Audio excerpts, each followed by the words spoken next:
С нови над 400 знамена Пловдив ще посрещне Деня на Съединението.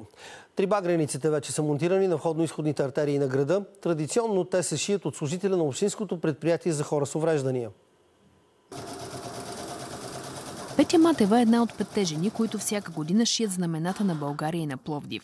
Казва, че при изработката им се изисква голяма прецизност и внимание. Като всяко едно нещо в началото е трудно, след което вече става със всеки изминал ден по-лесно.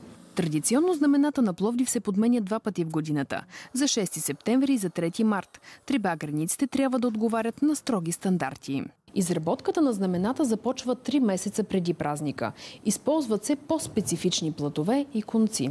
За да издържат повече време на външни условия, знамената трябва да бъдат ушити от здрав плат. Работим с 160 грамов плат. Ние ги шием по този начин, за да сме сигурни, че няма да има скъсани знамена. Когато се печатат знамената или поне части от тях, както е при пловдивските, трябва да се напечата герба, да се добави емблемата древен-новечен. За по-големите три багреници, които се монтират на 15-метрови пилони, се използва такан плат, който е по-тежък и по-устойчив. Освен знамена, хората в неравностойно положение шият още тениски с бродерия, раници и други аксесуари.